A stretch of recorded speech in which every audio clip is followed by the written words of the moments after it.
very much. Well, it's a great pleasure to be back in this country which is so beautiful, has all this lush green everywhere, and it is empty as compared to the crowded and hectic Europe, where formerly those activities finding parking places. Not here. And I'm also happy to see such a large crowd coming to my lecture. So thank you for this honor. This lecture series is called the J. Mark Sowers Distinguished Lecture Series. Now notice you can read this in two ways. You say it's a series of distinguished lectures. That sounds nice. But I also as a distinguished series of lectures. So I'll begin my talk with welcome in the world of the small things.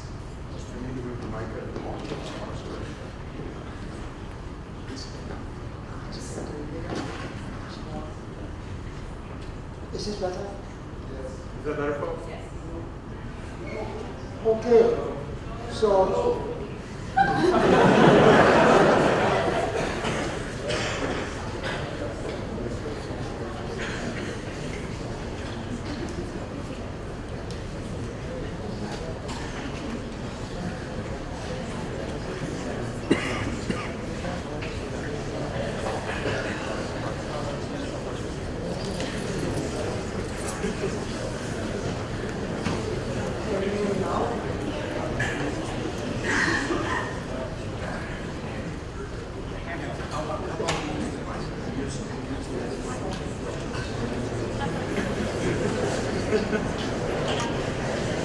Testing.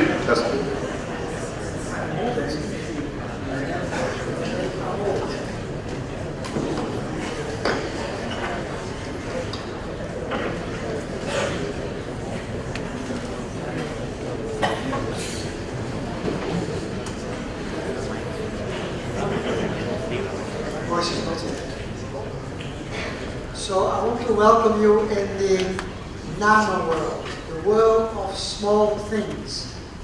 Small things have a special way of being described in the world of physics. It consists of molecules, of atoms, even light waves have very small sizes and dimensions, and most of all also very weak forces acting on them. They are very light. To describe those things properly, first of all, you need the discoveries of the early 20th century. And what one discovers is that those theories are described in what we now call quantum mechanics. Quantum mechanics is a very special way of talking about matter, about particles, about motion, and also about logic. So quantum mechanics requires a totally new way of thinking about things. But when it all boils down to describing nature, you can use ordinary language to say what you encounter, except that you have to take in mind that the physical laws to describe how these things actually move and exert forces on each other is rather technically complicated. Now this is not going to be a technical lecture, so I'm going to skip all that, but you just have to remember that quantum mechanics is the way of describing how small things move. Now, one of the central figures in quantum mechanics was Erwin Schrödinger. But what happened shortly after he wrote down his famous equation, the Schrödinger equation, that describes basically how you should use quantum mechanics to talk about electrons going around in atoms, about molecules vibrating, moving around, and all sorts of things.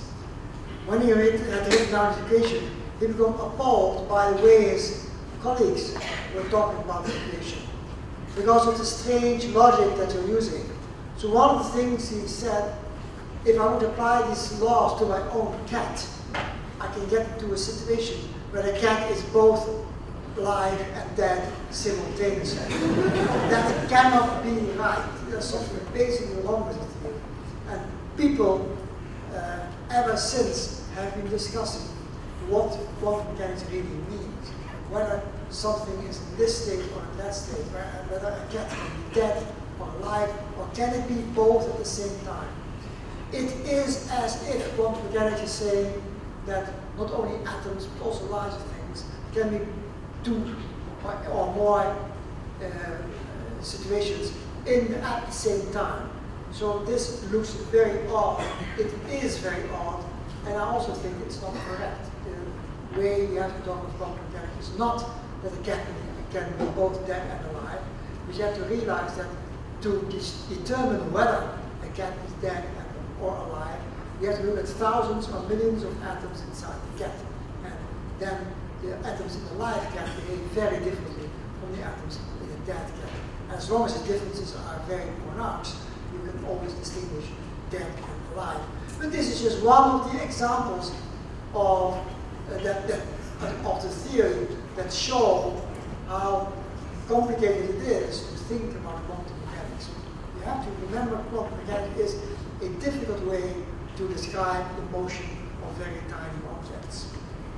Now, this quantum world is then, so what I draw here is this atom that I like to draw this way, which is more blurred. So the electron that goes around an atom can be blurred in many different positions at the same time. So the electrons form clouds surrounding the atom.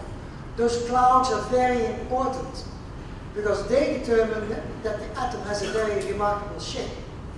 And these clouds are grabbing each other to form larger structures of atoms, and those larger structures are called molecules. So one of the molecules is the molecule of sugar, which contains very many atoms, arranged in a very special way. That's because the atom is surrounded by electrons in clouds. These clouds are locked into each other, so that gives the molecules their very particular shape. And you can now understand that the very essence of life is the ability of living tissues, living organisms to make many different molecules, but the shape of these molecules also have been very, very important.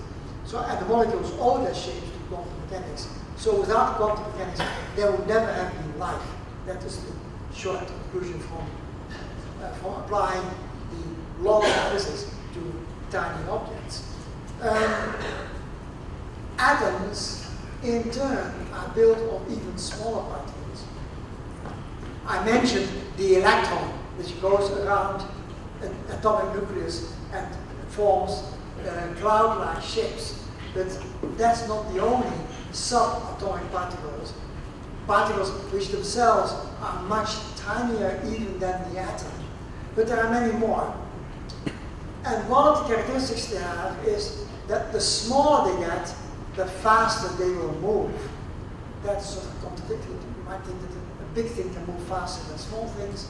No, in the subatomic world, smaller things can move faster than big things. You have to remember that because it's an important feature of small particles. So small things move faster. In fact, they might move so fast that they will approach the speed of light. Now, when an object flies with velocities that are approaching the speed of light, then everything changes again. And we have one gentleman to whom we owe a description of that, and that is Mr. Albert Einstein. Albert Einstein understood that if something moves very fast as the speed of light, or nearly as fast as the speed of light, you have to change the laws again. Albert, when he was younger, he asked himself the question, what happens if I move with the speed of light? How do I see other things around me? And why I ask the question, there's something very strange about that question. Because when you look at something, you're using light to look. But if you go as fast as light, or even faster, there's one direction in which you can't look, another direction in which you can look. So things around you look very different. And he was asking questions of this sort. I won't bother you with the answers he gave, but I can just name the answer. it is the famous relativity theory, theory of special relativity that explained what happens when you move as fast as a particle so that you are approaching the speed of light. One of the ingredients of the theory, by the way, is that you can't move with the speed of light. The speed of light is a speed limit, and unlike the world of humans, where you can every now and then go faster than the speed limit, atoms or molecules cannot go faster than the speed limit ever. So there's an absolute limit by which you can move around the speed of light. But when you approach the speed of light, there's a strange force that stops you from going any faster. And that force is a consequence of relativity theory. Again, that theory is too complicated to explain to a general audience like what I'm assuming here, so I won't go into those details. But there's except one thing that you have to realize. Quantum mechanics is a very crazy theory, and the relativity theory is also a crazy theory. So imagine what happens when you combine them together. Quantum mechanics with relativity is very crazy. So it took physicists a long time to figure out how can we put these laws together into one combined framework with quantum mechanics and relativity joined together. But this is absolutely necessary if you want to understand these subatomic particles. They all move very fast, they can collide, they can exchange their mass with energy, and so on. And all that together has to be described by laws of nature that, on one hand, are fully in agreement with Einstein's relativity theory, on the other hand, they are fully in agreement with the laws of quantum mechanics. How do you do that? Well, that wasn't easy. It took more than half of a century to figure out how to solve this problem. So the problem was a problem for theoreticians and for experimental scientists at the same time. So people were doing experiments on the subatomic particles and discovered all sorts of peculiar properties of these particles. They interact in many different ways. When I was a student, we learned that there are three ways in which particles can interact. One way is electromagnetic, where the electromagnetic forces were easiest to understand because they were so well described in the world of large things. You know how to describe lightning, how to describe a light bulb, how to describe signals that are transmitted by light, how to do interference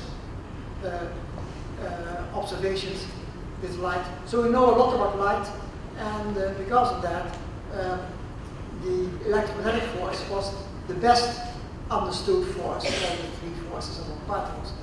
Because the other forces, another force is a strong force. The strong force was a complete mystery when I was a student. We didn't understand at all how particles can interact strongly with each other. And then there was a remainder. If you took away the strong force and something left behind, which is not obeying the symmetries of the strong force, that was called the weak force. And all these forces were known when I was a student, but it was difficult to join them all together. And moreover, you had to bring everything in agreement with quantum mechanics and relativity theory. So this gave rise to what we call quantum field models. So in the 1970s, it was finally discovered and agreed upon that the way to do this right is not to talk about particles at all, not to talk about forces at all, but to talk about fields. Those fields, again, obey the laws of quantum mechanics. By that time, we understood how to apply the laws of quantum mechanics to fields, and those fields are easier to describe now than the particles. And then it was discovered, amazingly, that those fields don't behave like fields in the ordinary way.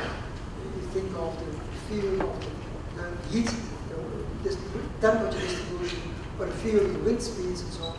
These are all continuous fields. But in the world where particles, fields are no longer continuous, they are quantized. And that's the word quantum mechanics that comes in. Those fields carry quantized amounts of energy. Those quantized amounts of energy were then realized to be the subatomic particles. A particle was just a bunch of energy in such a field. By looking at things this way, we found the missing parts of the theory, and we learned how to describe the particles in terms of quantized fields. And amazingly, this worked. This worked tremendously well. But although it worked well, it worked a little too well in the sense that we found many different possible field theories that could be applied to describe the elementary particles. So if you have many different theories, only one of them can be correct, all the others are false. And one problem that we were left with in the early 1970s is there's so many different ways you can write fields and field equations. Which are the right field equations for our world? Again, in the early days, we thought that it will be impossibly difficult to find the right field equations, but that wasn't so.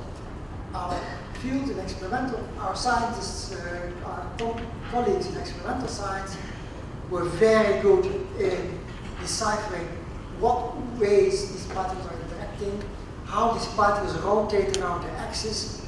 You know, in the physical world, everything that can live in free space rotates. Think of a star, a planet, a moon, an asteroid, everything rotates. So elementary particles, subatomic particles also, they spin.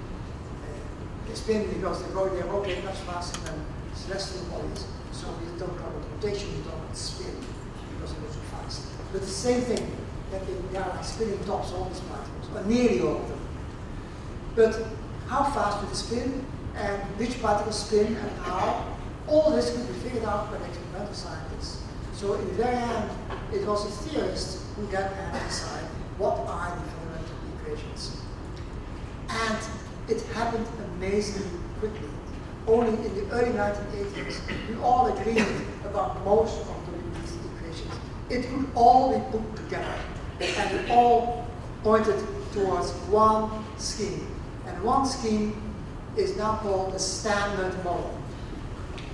Standard Model is a very dull name for something that you Actually, it started out as being a model.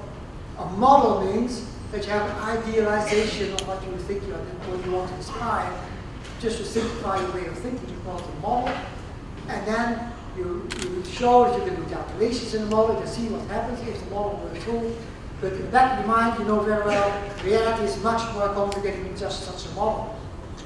So the Standard Model started out just exactly like that. It was a set of equations describing a number of particles that we put all together, and then we can calculate how these particles behave, how they affect each other, what happens when particles decay, when particles collide, when particles form bound states together, and so on. So all this was quantified and investigated theoretically and experimentally. To such an extent that something amazing happened. What was called Standard Model became something that was so accurately describing the things we see that we shouldn't use the word Standard Model anymore. We should use the word Standard Theory. It is now a theory that all particles we know about are behaving exactly in agreement with the equations that the Standard Model is made of. And it indeed became something like a toolkit. So I designed this picture of little boxes of bricks you like to play with, and all these different colors and shapes are the subatomic particles. You know, we gave them fancy colors, red, green, and blue, and that is because there's a triple property of these particles. They can be in 3 different states. So because color has also 3 primary colors, red, green, and blue, we say that the color things are in 3 fundamental shapes. So these particles, the colors are just metaphors. The particles really themselves are far too small to form the real colors. But these are so-called quarks. They are colored particles, and these colors at the same time determine how these particles actually interact. So if you compare these color forces, actually it's one of the most complicated ingredients of the Standard Model, Standard Theory, that is how these colored objects interact among each other. The rules are very precisely defined. Besides that, in every box there is also a box of non-colored particles, called white or black or whatever.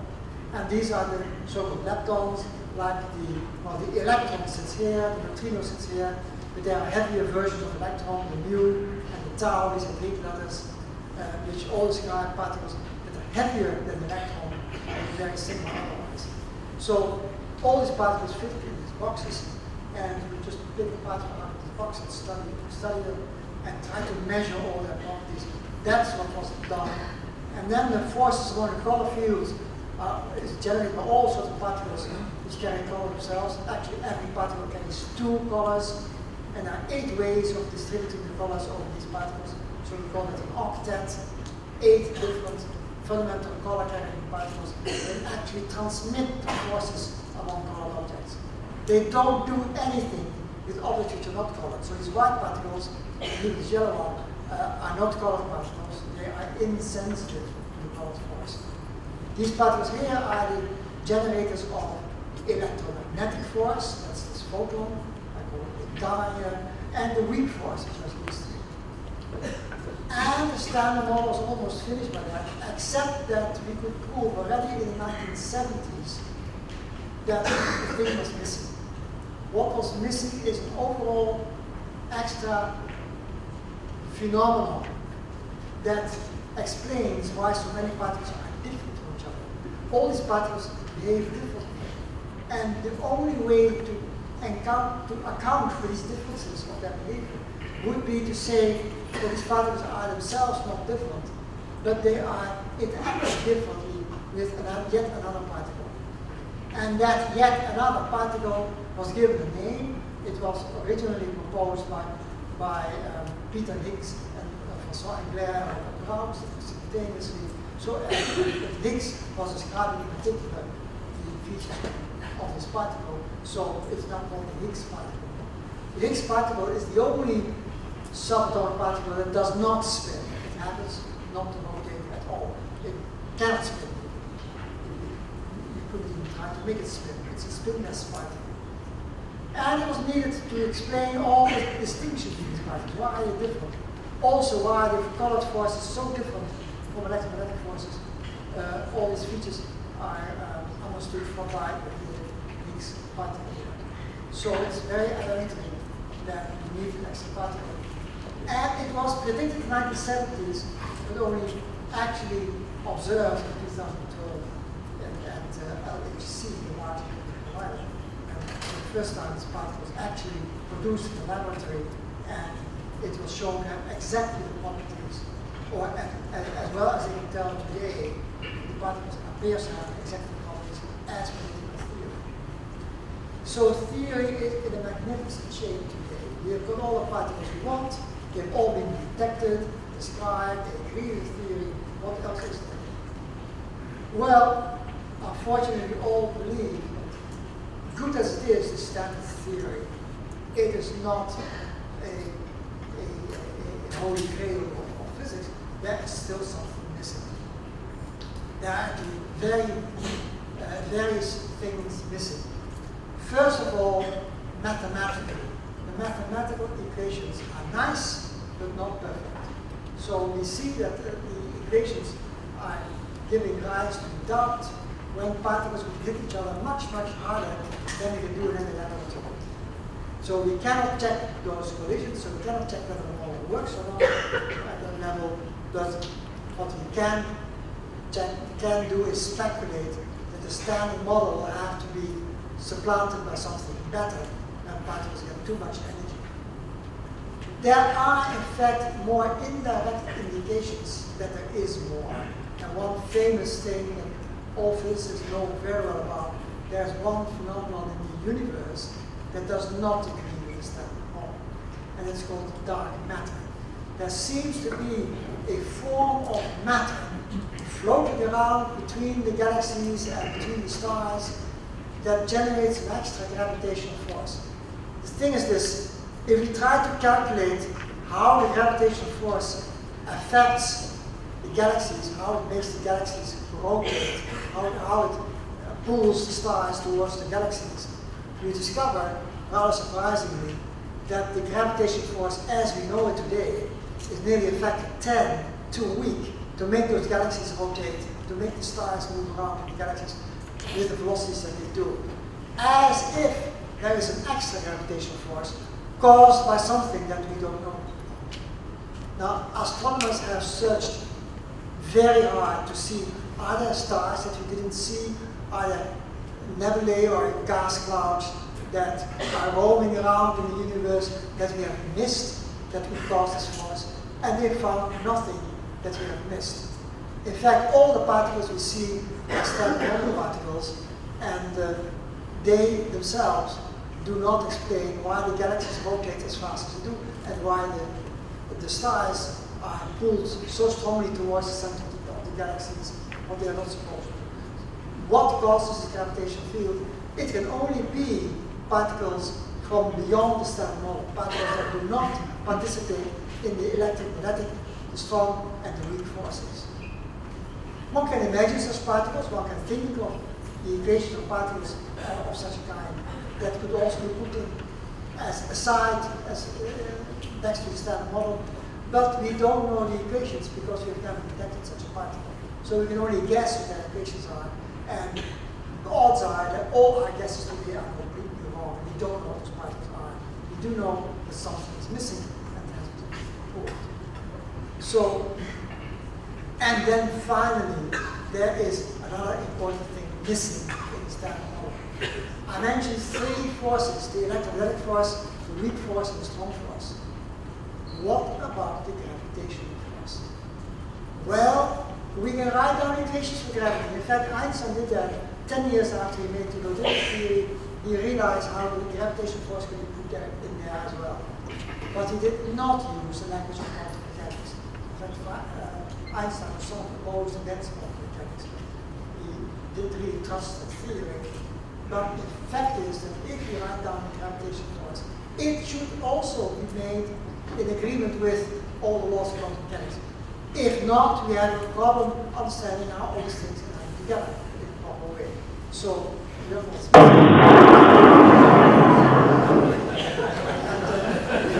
so, this is how the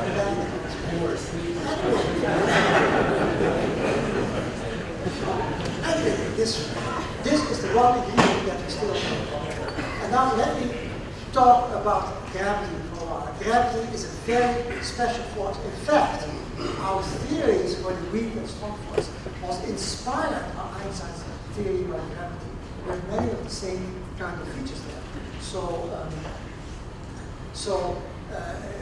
The laws of gravity are indeed very special. First of all, gravity acts on mass, but really on nothing else. Only the masses determine how particles interact. So for instance, the sun attracts the Earth, and the Earth pulls the sun as well. But the sun, being much heavier than the Earth, hardly feels that there's a planet Earth pulling it. But the Earth feels very strongly that the sun is pulling us towards the sun. Instead of going to the sun, it makes us rotate around the sun. Same thing for the moon. The Earth attracts the moon also attracts the Earth, and that actually you can notice on the Earth because you notice the tidal forces. The tides are originated by the force that the moon exerts on the Earth. In fact, the moon also attracts the sun directly, and the sun attracts the moon directly. That force is even weaker. So gravity acts between celestial bodies, and it attracts in a very special way. Gravity, not only attracts a celestial body, but also people towards Earth. So we all are pulled downwards. That's the gravitational force.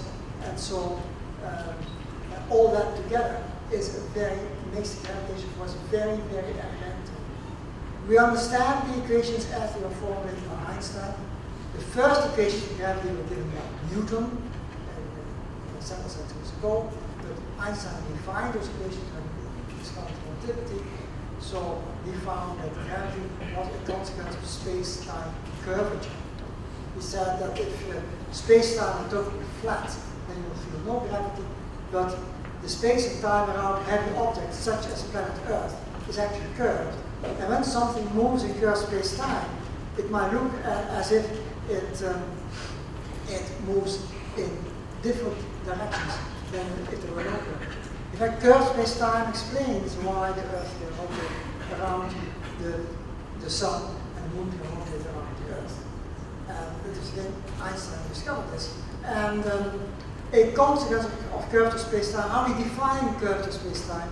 Well, if you try to draw straight lines in curved space-time, on a curved space-time, straight lines are no longer straight. They are curved as well. So if you try to draw a triangle on curved space-time, all sides, if you add the three angles of the triangle, they won't add up to 180 degrees, but to something else. And that's very typical. And that gives a handle to mathematicians to work with curved space-time. See, if the angles of a triangle do not add up to 180 degrees, then we have to revise all of geometry. So geometry dates way back to Euclides in the ancient Greek time. So we have Euclidean geometry. Euclidean geometry would have to be revised if you want this kind of space and time. So we call this non-Euclidean geometry. And now Einstein realized that not only does curvature in space, causing triangles no longer to obey the laws of Euclidean geometry, but there's also curvature in time. Now, this might be a little bit difficult to understand, but I can make a picture of geometry in space and time. Think of planet Earth causing space and time around it to be curved. What does it mean to have curvature in space and time? Well, it means this. If you take three different clocks, a clock far away, a clock midway, and a clock very close to Earth, you will find that these clocks go with different speeds, even if the clocks themselves were identical, and the factory guaranteed those clocks will exactly have the same speed. Then when you take such a clock, bring it closer to Earth, it will go a bit slower. Far from the Earth, it will go fast, and halfway, it will go with intermediate speeds. So you look carefully at this pendulum, it goes slow here, faster here, and faster here. And you can imagine that this, if you wait long enough, this pendulum will have many more swings than this one, and then when you bring the clocks together again, one clock looks older than the other clock. Same holds for twins. If you take two twin brothers, then even though they age exactly the same way, nevertheless a twin brother who has made a space journey way away from Earth and then comes back to see his brother, they'll suddenly discover they're no longer at the same age.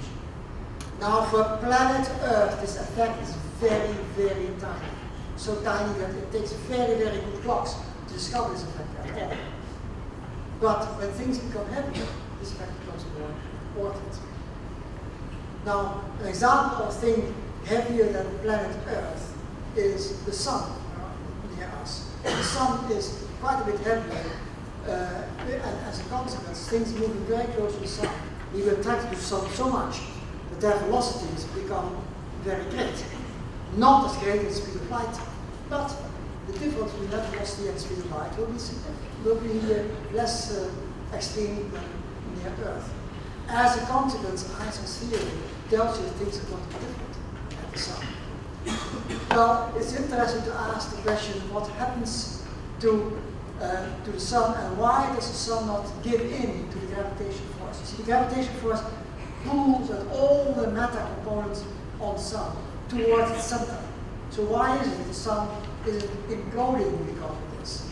The answer is the sun is very hot. And why is the sun so hot? It is because there's nuclear reactions taking place in the sun at a great scale. So there are lots of atoms that can interact with nuclear forces against each other. These nuclear forces are extremely strong, much, much stronger than chemical forces. So they heat up the sun, and the sun can stay hot for billions of years, just because of nuclear forces.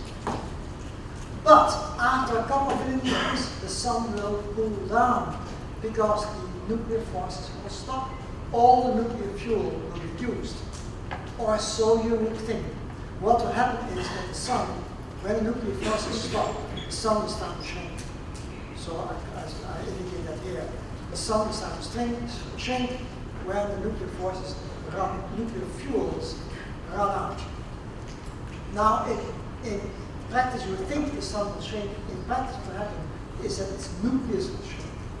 But when the nucleus shrinks, then it gets so hot and so dense that other nuclear interactions start to take place. So you thought that the sun runs out of nuclear fuel. No, it doesn't, Because when the sun becomes very dense and very tiny and very highly compressed and very hot, then other nuclear forces start to burn. And those nuclear forces generate so much heat, the sun actually starts to expel and become very big. It becomes a red giant star. So it's not small at all, it becomes a giant star. But now you can ask the same question. What happens if the nuclear fuel runs out again? The sun has become a giant star, but the amount of fuel inside is definitely finite. And it's burning up at a much greater rate than before to heat up this big giant rather than the small star it is now. So definitely that force also runs out. So nuclear force becomes available, but what happens if that nuclear force again runs out? Then eventually the sun will start to shrink. And eventually, if all the nuclear material fuel has run out, this sun will cool down and become what? Well, we call it a brown dwarf. It's no longer red, it cools down, becomes brownish, eventually it will become black. And just it will become a tiny object, not emitting any light anymore. This will happen in billions and billions of years, so don't worry. The sun will shine for another few billion years just as now. But then it becomes a giant red star. It becomes so big that planet Earth might not become absorbed by the sun might get beyond the planet Earth. So that will be the end of this planet. But not the end of the sun. After we get a dwarf star and then finally everything goes down, then the sun will become a what? A brown dwarf, eventually a black dwarf. But something else will also happen.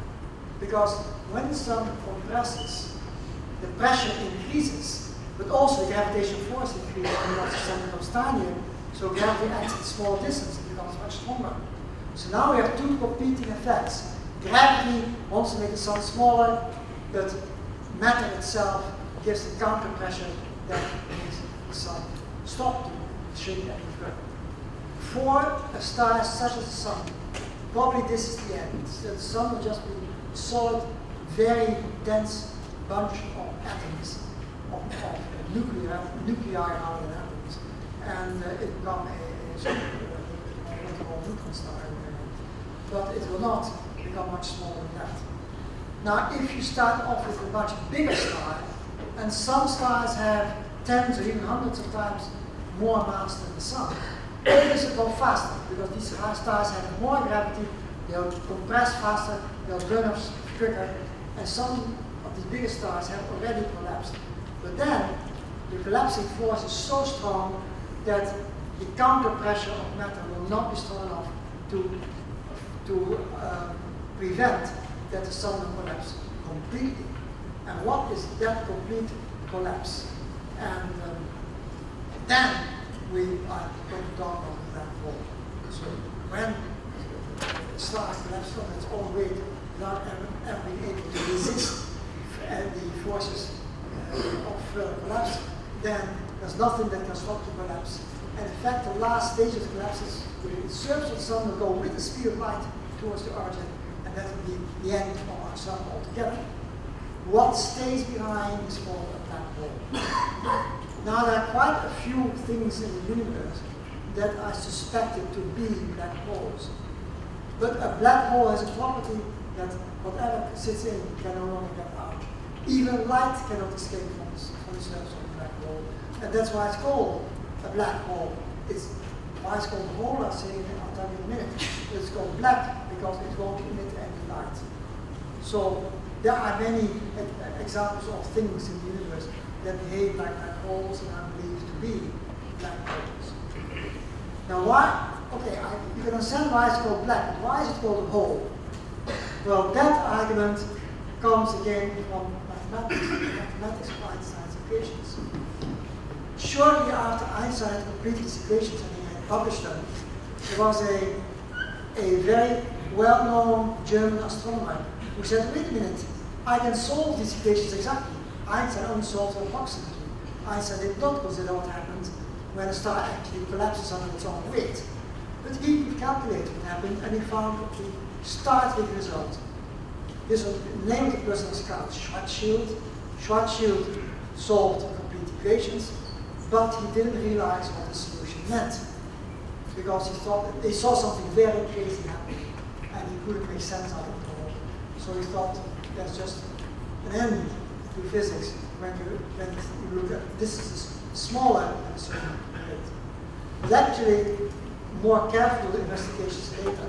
Maybe Schwarzschild should have discovered it himself, but he died a few months after he wrote his solution, unfortunately. So he could never witness the discussions, the fierce discussions that would be caused by his solution.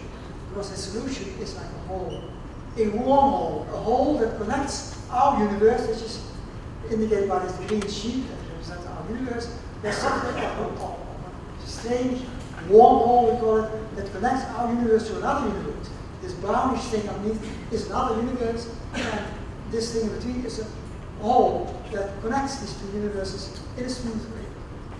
And this hole is later found by Einstein himself also, and we call it the Einstein-Rosen bridge. It looks like a bridge connecting two universes. Others call it a wormhole, but it does the same thing. But there's more to it than that. There's universe 1, universe 2, connected by a wormhole, but there's a magic domain where these two universes are sewn together.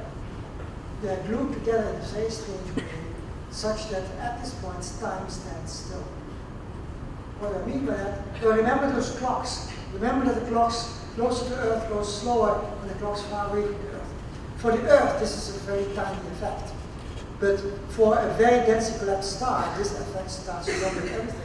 Clocks go slower and slower as you approach the horizon of this thing.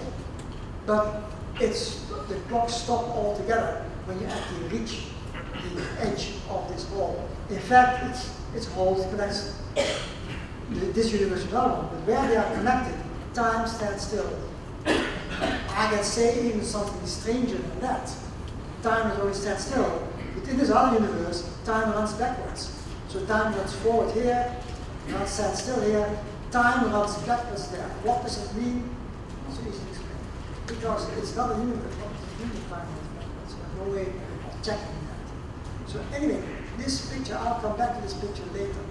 But I'll try to tell you as much as I can about black holes before my time is over. My talk does not stand still. So, let me first explain a little bit what's going on. Imagine that we have a black hole. Now, black holes can also originate in many different ways. It doesn't have to be a collapsing star, it can also be that two stars merged into each other by physical processes that you only recently observed. And in all these cases, black holes can be formed. Once a black hole is formed, we can ask what happens to someone who is brave enough to jump in. What will that person see? Well, when we see an astronaut jumping into a black hole, from the outside it will look like this, that the astronaut, instead of disappearing into the black hole, he will flatten. And he will go slower and slower and slower. And from our vantage point of view, we'll actually see that the astronaut seems to be standing still. The astronaut will never go through this point here. The astronaut will never go through this point. He will just stand still and never move. In fact, it will seem as if the astronaut gets frozen at that point. However, the astronaut himself will not agree with this. So the astronaut himself will think the following. He goes in and he goes right through to the other end. It will be a very bad thing for him because he will discover too late that he can't return. There's no way for the astronaut to go back out. Because even if he had an too strong engine, he would still move inwards and not out. In fact, there's a problem because inward you'll very soon discover that space and time will become infinitely curved, or very, very strongly curved at least. So strong that he will be torn to pieces from no doubt. So he will end his life right here. But he'll have a short moment of traveling from here to here, a short moment that is never captured by the outside world. It is some secret world that he gets in that he can't get out of. And this is a very peculiar feature. And the important thing to remember is that these two astronauts from two different viewpoints experience time very differently. So we experience time in such a way that time seems to be standing still here. So the astronaut just stops. The astronaut himself experiences time as if time just continues while he's getting through the horizon. It sounds contradictory, and it really is contradictory. And it is a matter for theoretical physicists to study what is happening. So how can we understand it? And so we have to ask, where is astronaut going? And how do I reconcile this with all the laws of physics that we understand? Well, to do this, I'll now show you a little bit of mathematics. I won't go very deeply into mathematics, but I'll just explain a little bit. I just said that in our universe, time runs forward. This arrow here is the arrow of time. And this triangle here is our universe outside the black hole. But there is this other universe sitting at this side. Here time stands still. There is no arrow of time here. And here time goes in the other direction. Very strange indeed, but mathematically, mathematicians know exactly what these equations are telling them. They also say there's also space-time here. They fall into the black hole, you fall in this direction, you end up somewhere here. And in fact, if you are in this universe and you fall in, you actually end up in this region of space-time. All this is very confusing, and Schwarzschild thought that this is a place where space and time are infinitely curved. We have to stop right here. It doesn't make any sense to continue through this point. But modern mathematicians and theoreticians say this is somewhat different. Yes, I'm sure earlier this is what I just said about time. But modern theoreticians now say something else. They say, look, compare this situation with our description of planet Earth. We often use coordinates of planet Earth where we have the North Pole. So think, yes, my slide here show things that at the horizon time stand still. I already said that. But quantum mechanics does something very strange things now. I told you quantum mechanics is strange. Now imagine how strange quantum mechanics can become near a black hole. It really it goes beyond imagination. What happens if you try to apply laws of quantum mechanics to this situation here? And this is a problem which is ideal testing ground for theoreticians, whether they want to do anything at all. And so we try to imagine what happens when we try to consider quantum mechanics in this vicinity. And particles do strange things here, so what about space and time themselves? Space and time themselves are now curved. And what does quantum mechanics mean? Quantum mechanics tells you that the curvature in turn is like a field. It carries quanta of energy. Well, we know one thing. We know the names of these quanta. They are called gravitons. That does not very much mean anything, but it indicates that the thickness from deeply found gravitons. These particles spin faster than any of the other fundamental particles. That is how. So, when black holes are large, it's easy enough to describe them, but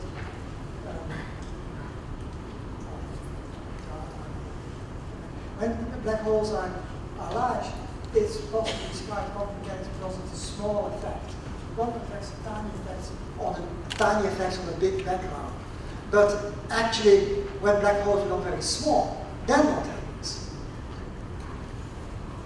So, indeed, quantum mechanics causes very strange things to happen. And for instance, the distinction about particles and antiparticles disappear. Remember that antiparticles can be regarded as particles running backwards in time. Now, so it means that the particle and antiparticle interchange positions when they move through a black hole. Things like that you can imagine. The antiparticle is really a consequence of the quantum field theory of quantum mechanics acting on particles. So the gravitational field itself starts to fluctuate and generate particles. How do we describe all this? Now, physicists were at a loss here, but a genius was required to make progress at this point. That genius is the person you see here at the center of this picture. You see here Stephen Hawking, this is Albert Einstein, this is Isaac Newton. And you might say, wait a minute, wasn't Einstein 100 years older than, or something like that than Stephen Hawking was, and Newton was again different century. How come you all three together? Well, Stephen Hawking had mastered the laws of nature so well that he could just and get himself in the picture with Einstein and Newton together. Actually, pictures made when Hawking was visiting Universal Studios in California, and he said, "Well, I would love to play a role in one of these Star Trek movies." So he said, "Oh, maybe we have a role for you there." And so one of the characters of Star Trek decides to play poker with three of the most brilliant minds of the universe. Of course, those were Einstein, Newton, and Hawking. And so they decided to play a game of poker. And now you might guess who won the game of poker. Anyway, this is, I'll go back to that. Stephen Hawking discovered the fundamental consequence of the laws of nature. And that consequence was that particles do escape from the black hole. It was considered impossible. We all thought the black hole would be black, but no, it's not black. Things can come out. And he not only found that things come out, but he could compute how many of things come out, and discovered that the black hole is actually giving light. It's like a light bulb. It emits light just because it has some temperature. And the temperature he could actually compute. The temperature is inversely proportional to the mass of the black hole. And now when you apply physics of radiation, you can apply the notion of temperature to radiation, and you find that the radiation emitted by a black hole will become very much more intense as the temperature rises. Now, if a black hole indeed emits particles, it also emits energy. By emitting energy, the black hole will also lose mass. By losing mass, it will become smaller. And by becoming smaller, its temperature will rise. Its temperature is inversely proportional to its mass. But the intensity of the radiation emitted goes like a fourth power of the temperature. So while the mass shrinks and the surface area of the black hole shrinks, the intensity of the radiation, in spite of coming from a smaller area, will increase because the radiation goes to the fourth power of the temperature. So the black hole will become a more and more intense radiator. So it will lose energy faster and faster. Eventually, it will lose energy so fast that the whole thing will explode. So Hawking searched for exploding things. He asked his astronomy friends, "Do we see explosions in the universe?" Astronomers said, "Yes, we see explosions everywhere." They are called gamma flashes. So Hawking was very excited about that. Maybe those are exploding black holes. But they were not. Those gamma flashes were associated with galaxies. And those are too far away to explain exploding black holes. Exploding black holes is still never been observed experimentally. It would be very marvelous if experimental physicists, cosmologists, or astrophysicists would discover exploding black holes. It has not happened, unfortunately. But in particle physics, we have now all sorts of questions. One question is, where do these particles come from? And the horizon of a black hole still seems a strange place, but it's only strange because we use notion of space and time different than the outside world does. So consider again this picture, and now compare it with what we do when we look at planet Earth and we design coordinates of planet Earth. I'll take this one up here, so we'll go to planet Earth, and I'll describe the coordinates of planet Earth. Then on planet Earth, we decide to have the coordinates of longitude and latitude. So the latitude are just this is the vertical north-south direction. Longitude is different distance in the direction around the equator. These coordinate systems are fine, except on the North Pole. On the North Pole, all these equal longitude lines cross the same point. That is highly singular. These coordinates behave madly when I look at this point here. So something is very wrong at this point. Imagine now a polar bear comes along, and a polar bear walks in the North Pole area. He just walks right on top of the North Pole. What problems does he encounter? Because all these coordinates are converging. Nothing, of course. He's a polar bear, he does polar bear things. He doesn't know at all about those coordinates coming together. But we physicists have difficulty describing where the polar bear is at that moment. So now think again of these of this picture, and now look at the horizon of the black hole. It's exactly like the North Pole to Earth. So we are again, imagine polar bear walking there. They notice nothing, that there's something special there. Except for this polar bear, he doesn't know how fast his clocks are going. He doesn't know the time stands still there. He goes in the vertical direction. That's how his time goes. And there's nothing that kills the polar bear or even makes the polar bear notice that he's doing something strange. So this is the way we now look at this point at the black hole. So someone passing the horizon is just like the polar bear. That's the message of this picture. And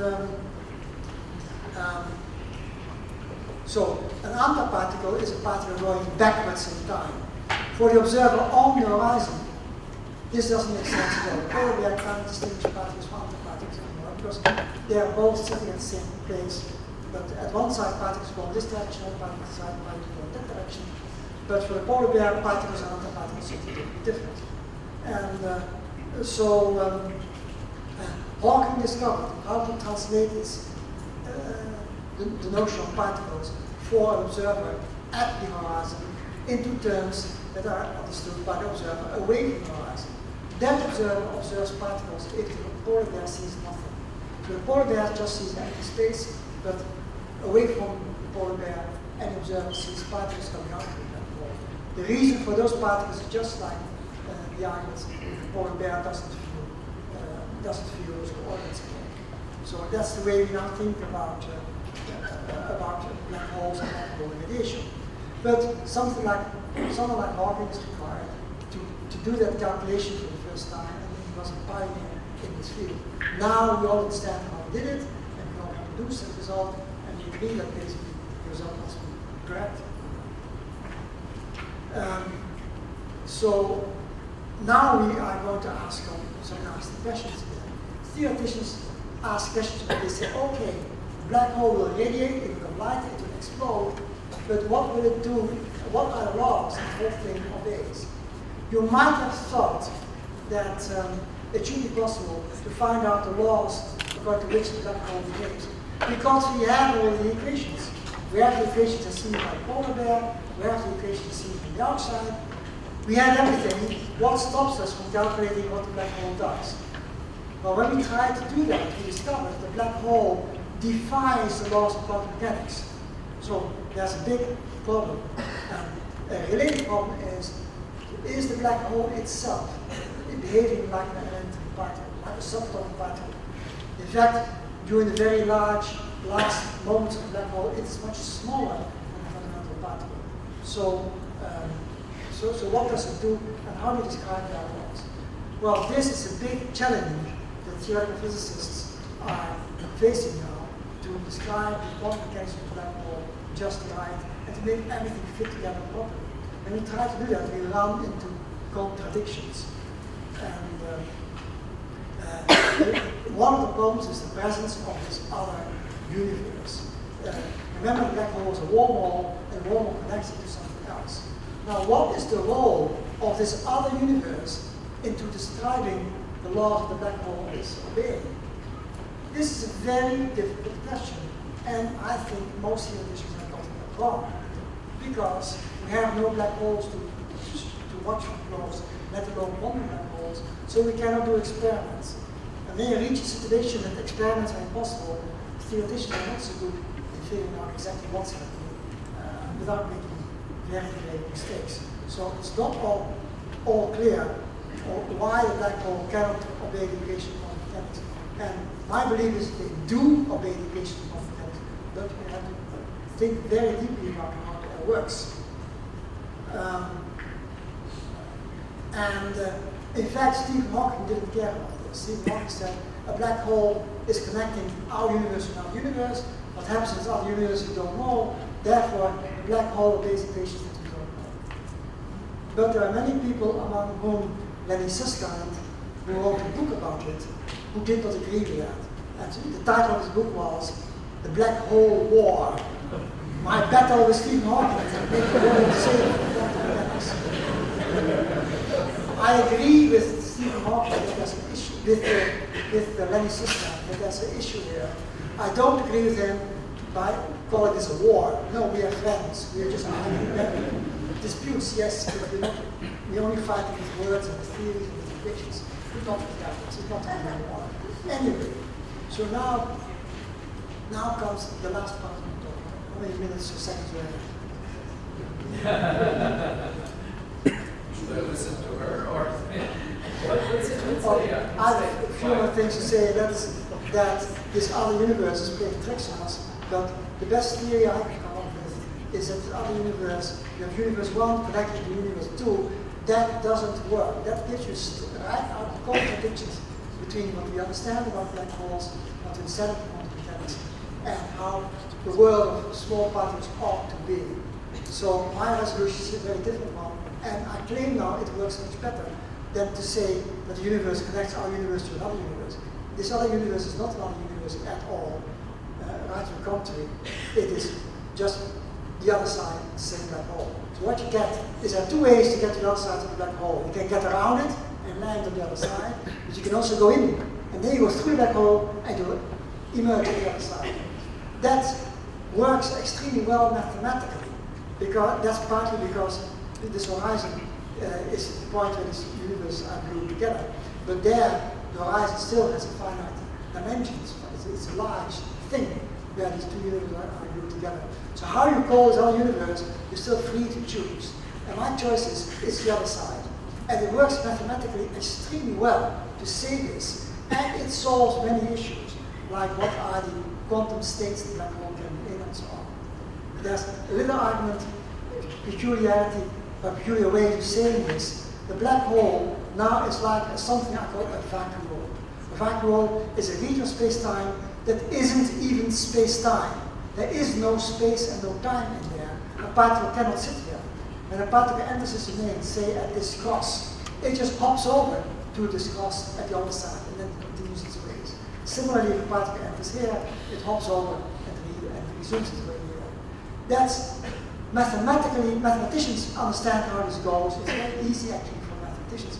It's a bit hard for people not used to this kind of concepts to imagine how this works, gluing these things together. The mathematicians say, yes, that works, and you can make a beautiful space-time this way.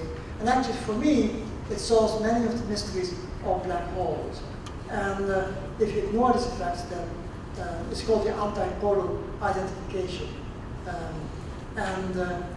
It becomes invisible when you ignore all the quantum effects, but eventually it solves the quantum problems. So now I believe that this in principle something can happen. Now, yes, another way of phrasing things, I'll go to this picture now. This picture is space and time with this wormhole. This is the universe, that's the universe. What we say now is that second universe doesn't exist. We erase it and we replace it by a prescription. But if you go here, and if you continue your ways, instead you'll find yourself the other side, and you continue in that direction. Mathematically, it makes a lot of sense. And physically, it restores proper behavior from a black hole behaving just like a fundamental particle. You can go even one step further by disobeying the time law here, and that's to say that space and time itself might consist of many of such black holes, not just one, but maybe there are many of them. And then you get this situation that you can imagine more and more of these vacuum holes all filling up space and time. This changes space and time completely. It turns space and time into space-time form. Now many people have speculated about what happens when you believe that special relativity turns space and time into form. But it will change all the equations, no doubt. But this may be a starting point for building better theories than we had before. And now I think I'm coming really to an end, so I'll just skip this last item.